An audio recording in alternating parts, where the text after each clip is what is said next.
I pozdrav svima ljudi, prije klipa bih htio da se zahvalim dvoje ljudi koji su komentarisali moj prošli klip, a to je Elijazio i nadam se da smo lijepo pročitao ime i Fedex, znači pozdrav za njih, oni su tražili pozdrav od mene, znači lajkujte njihove klipove, ostavite subscribe i share. Ako vi želite pozdrav, pišite dole u komentaru i ja ću vas pozdraviti u sljedećem klipu ili možda čak neki shoutout, tako da piši dole komentar. Mi smo na sajtu playjunkie.com. Danas ćemo pogađati Clash Royale kartice.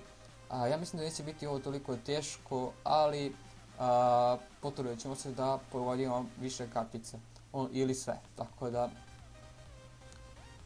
pogodite Clash Royale karticu. Znači ovo je pravio Nikola Ronaldo Paerizov. I naravno pre klipa ako hoćete playjunkie.com stavit ću vam opis u deskripciji, tako da možete i vi ovo da igrate, tako da prva kartica za danas je, ja mislim da svi ovu karticu već znate, ovo je vjerovatno Baby Dragon, je vjerovatno nego sigurno, tako da Baby Dragon, tako da to je to.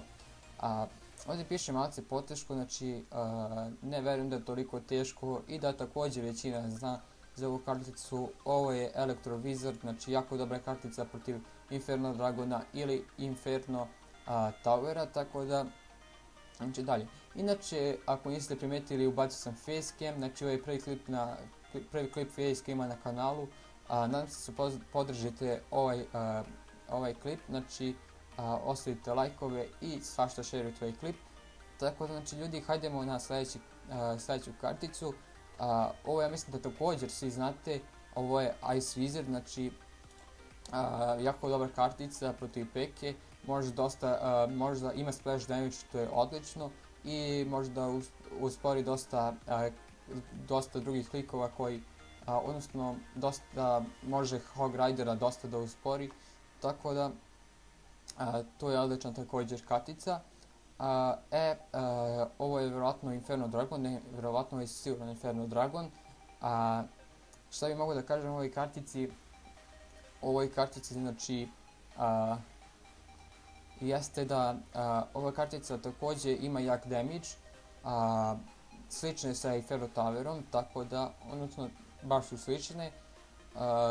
Inače ja ovu karticu ne koristim zato što ovu karticu možete lako sa Minecraft Hordom da uništite, tako da to je to. Inače ovdje je lik pogrešio, mislim da je trebalo da piše Inferno Dragon i napisao Inferno Dragon, tako da nebitno to mala greškica, tako da rijetko hoće da vidi to. Ova kartica, ja mislim da je Mega Knight, ta kartica je izašla, odnosno ja siguran sam da je to Mega Knight. Ta kartica je izašla pre nekih nedjelju ili 2 nedelje, ne znam, nisam siguran. Tako da hajdemo Mega Knight, znači isto daje jako jak damage i isto daje splash damage, ali možete lako njega da ubijete minion hordom, tako da to je to. Ovo je princeza, isto tako jako dobra kartica, legendarna također. Ok, znači ona ima splash damage, tako da što je cool. Sparky također splash damage,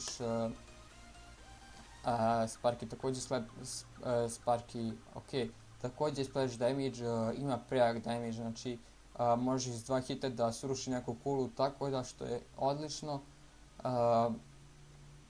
Tako da najčešće se stavljaju za peke ili gianta, tako da to je to. Znači ljudi, imamo još jednu karticu ovdje, da, još jedna kartica. I ovo je vjerojattno Goblins, jeste Goblins i razmišljao sam, sigurno nije bio Goblin Gang, ovo je vjerojatno Goblins. Tako da ljudi, znači, ja mislim da smo prošli, znači sve sam znao od ovih kartica, tako da znači ljudi, naravno ako vam se sviđa ovaj klip što sam dodao, inače dosta vremena sam potrošio samo da bih sredio nešto facecam, jako sam se potrudio oko facecam, ako možete da date neki like ili subscribe, jako bi mi značilo. Inače nešto mnogo pričam ovaj klip, tako da naravno hajdemo da završimo ovaj klip, ostavite like, share i subscribe, puno vi znači, ćao.